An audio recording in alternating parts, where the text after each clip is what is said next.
যে যাকে পছন্দ করেন তার সাথেই কিয়ামতের ময়দানে তিনি উঠবেন বা হাসর হবে। উক্তিটি কার?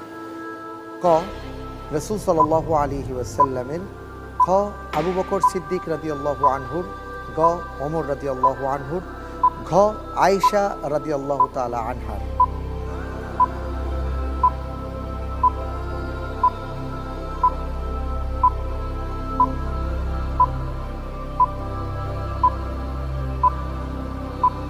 উত্তর হবে ক রাসূল সাল্লাল্লাহু আলাইহি ওয়াসাল্লামের।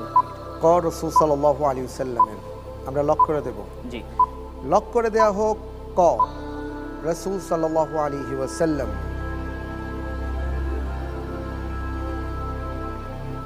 যে যাকে পছন্দ করবেন তার সাথেই তার হাসর হবে। আপনার উত্তরটি সঠিক হয়েছে। আলহামদুলিল্লাহ। জাযাকাল্লাহ, হাইয়াকাল্লাহ। আমাদের সম্মানিত বিশেষজ্ঞ প্যানেলে যারা আছেন, আমি একটু তাদের দৃষ্টি আকর্ষণ করছি যে এখানে পছন্দ করতে যে বিষয়টি আসছে এটা কি বলা হয়েছে। যে আমরা অনেক সময় দেখে থাকি যে কারো লাইফস্টাইল আমাদের ভালো লাগে, তিনি কিভাবে চুল কেটেছেন, কিভাবে তিনি জামা পরেছেন, কোন জামাটি পরেছেন, এইভাবে বা উনি কি করেন না করেন সেটাকেও আমরা ফলো করার চেষ্টা করি। তো এটাও কি তার মধ্যেই পড়ে যাবে কিনা একটু যদি আমাদেরকে বলে দেন। আসসালামু আলাইকুম। আলহামদুলিল্লাহ ওয়াহদা ওয়াসসালাতু ওয়াসসালামু আলা মান লা নাবিয়্যা বাদা। আসলে অত্র হাদিসটিতে আদর্শগত দিকটাকেই পেশ করা হয়েছে। অত্র হাদিসের ব্যাখ্যামূলক হাদিস অন্য জায়গাতে রাসূল সাল্লাল্লাহু আলাইহি সাল্লাম বলেছেন, মান তাশাব্বাহা বিকওমিন ফাহুয়া মিনহুম।